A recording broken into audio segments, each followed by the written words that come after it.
Diyos ang lupa, ang langit, ang burol at ang dagat.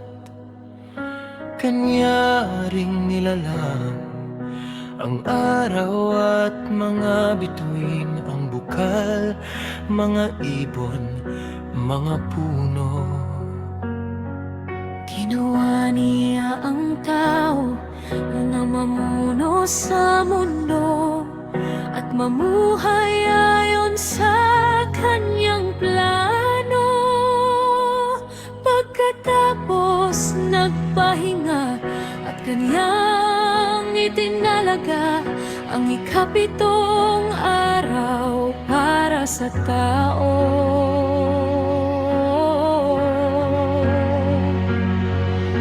Higit pa sa larawan ng manlilikha,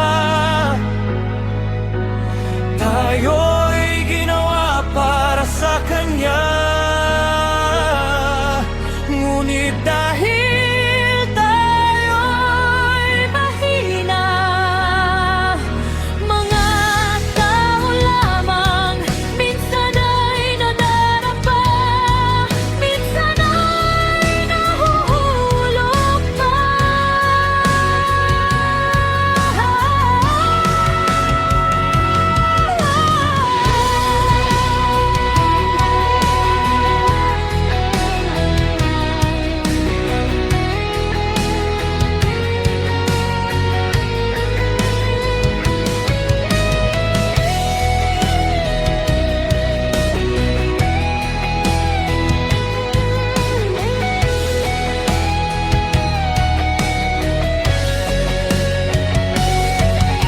Noong panimula, ang mundo'y maliwanag pa, nasa tao ang kapayapaan. Kaya halina at pumasok na sa banal na kaarawan niya at makasumpong ng bagong panimula.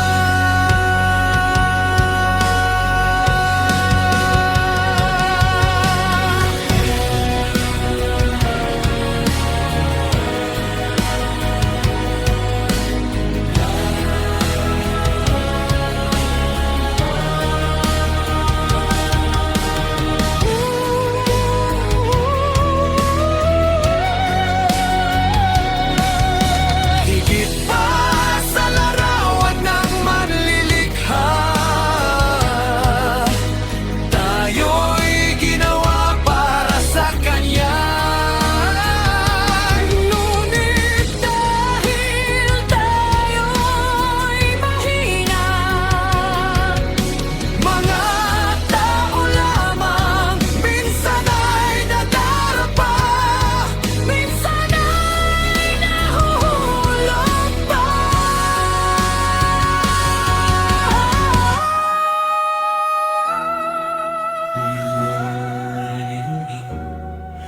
Ang mundo'y maliwanag pa, nasa tao ang kapayapaan.